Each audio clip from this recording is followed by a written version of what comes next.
Hello tout le monde, j'espère que vous allez bien, j'espère que vous vous portez bien. Premièrement, je vous souhaite une excellente année 2021 dans le Seigneur Jésus-Christ. Et je prie qu'il vous couvre de toutes sortes de bénédictions tout au long de cette année 2021. Et aujourd'hui, je voudrais partager une pensée avec toi. Et je te pose cette question. Qu'est-ce qui consume ta pensée? Qu'est-ce qui consume ta pensée? Tu sais, il y a quelques mois de cela, je suis tombé sur un post sur les réseaux sociaux. C'était un post en anglais qui disait What consumes your mind controls your life. Ce qui consume ta pensée contrôle ta vie. Ce qui consume ta pensée contrôle ta vie. C'est pour ça que je te pose cette question. Qu'est-ce qui consume ta pensée? Parce que ce qui consume ta pensée contrôle ta vie. Si c'est l'argent qui consume ta pensée, alors l'argent contrôlera ta vie. Si c'est le sexe qui consume ta pensée, alors le sexe contrôlera ta vie. Si c'est l'alcool qui consume ta pensée, alors l'alcool contrôlera ta vie. Si c'est les amis qui consument ta pensée, alors les amis contrôleront ta vie. Donc tout ce qui prend une place importante dans ta pensée prend de ce fait le contrôle de ta vie. En d'autres termes, tu deviens esclave de ces choses. Et tu souffres.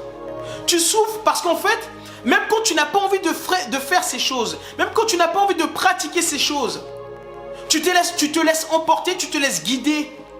Et tu n'arrives pas à surmonter ces choses. Parce que ces choses contrôlent ta vie. Tout simplement parce que tu es devenu un esclave de ces choses. Cependant, il y a une bonne nouvelle. J'ai une très bonne nouvelle pour toi. Le remède qui te libère de l'esclavage de toutes ces choses, c'est le Saint-Esprit que Jésus-Christ nous donne. Alléluia. Parce que la Bible nous dit dans 2 Corinthiens 3 au verset 17, là où est l'Esprit du Seigneur, il y a la liberté. Là où est l'Esprit du Seigneur, il y a la liberté. Et l'Esprit du Seigneur, c'est le Saint-Esprit. Donc, si c'est le Saint-Esprit qui consume ta pensée, alors c'est le Saint-Esprit qui contrôlera ta vie. Et grâce au Saint-Esprit, tu ne seras plus esclave des choses de ce monde. Grâce au Saint-Esprit, tu ne seras plus esclave de l'alcool, du sexe, de toute forme d'addiction que tu peux en fait subir actuellement.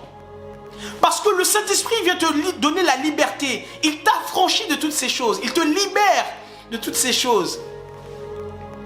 Et si tu veux constamment être rempli du Saint-Esprit, il faut mener une vie de repentance, une vie d'humilité, une vie de sanctification, une vie où tu demeures dans l'enseignement, dans la lecture de la Bible, où tu demeures en fait dans la doctrine des apôtres, où tu demeures dans le jeûne et dans la prière. Et tu verras que si tu demeures tout le temps dans ces choses, tu permets au Saint-Esprit de te remplir constamment. Et donc, comme tu es tout le temps rempli du Saint-Esprit, le Saint-Esprit prend le contrôle de ta pensée. Le Saint-Esprit consume ta pensée. Et de ce fait, tu vis selon l'Esprit. Car la Bible nous dit, les désirs de la chair sont contraires aux désirs de l'Esprit. Donc, en étant rempli du Saint-Esprit constamment, tu ne feras pas les choses que te demande de faire ta chair. Mais tu seras soumis à l'Esprit de Dieu. Et l'Esprit de Dieu ne peut te conduire à faire que des choses bonnes, que des choses qui sont dans la volonté du Seigneur. Donc, qu'est-ce qui consume ta pensée? Qu'est-ce qui consume ta pensée? Et moi, je prie sincèrement que ce soit le Saint-Esprit qui consume ta pensée, afin que le Saint-Esprit prenne le contrôle de ta vie. Donc, voilà ce que je voulais partager avec toi. Que le Seigneur te bénisse abondamment. Au nom de Jésus-Christ.